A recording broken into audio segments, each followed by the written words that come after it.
Nouvelle illustration d'un secteur de la santé en souffrance. Jean-Pierre a 65 ans, avec son épouse il habite dans le secteur du Val d'Ajol. Mais ce jeudi matin, il était en consultation chez cet orthophoniste de Golbet. Jean-Pierre a été victime il y a 3 ans d'un AVC. Depuis, il réapprend à parler.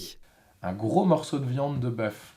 On peut manger l'entrecôte. Vous aimez ça? Oui. Ouais. Bien grillé. Notre département compte 88 orthophonistes exerçant en libéral, principalement auprès des enfants. Ça pourrait sembler suffisant, mais c'est loin d'être le cas au regard des besoins, d'où l'appel national ce jeudi à une mobilisation. Car pour le suivi des adultes, il faut souvent s'armer de patience.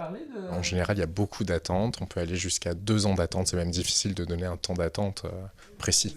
Une attente en libéral due au manque de praticiens hospitaliers ou en centre spécialisé pour enfants ou personnes porteuses de handicap. Dans les Vosges, il y en a uniquement à l'hôpital d'Épinal et dans son service de soins de suite et de réadaptation de Golbet, l'équivalent de seulement 3 temps complets. Caroline est l'une de ces orthophonistes, dites salariées. Une seule raison selon elle au manque de praticiens hospitaliers, des salaires trop bas pour un bac+5, en moyenne 1 700 € net par mois en début de carrière. Résultat, des soins réalisés en libéral, ce qui signifie pas ou peu de travail en équipe pluridisciplinaire.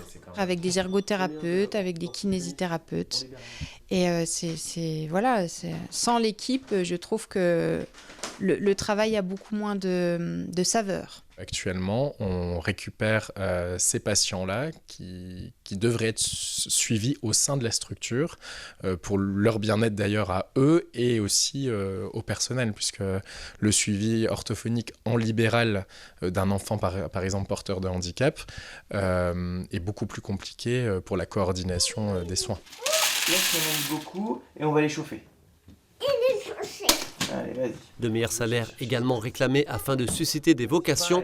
D'ici quelques années, de nombreux orthophonistes vosgiens vont prendre leur retraite.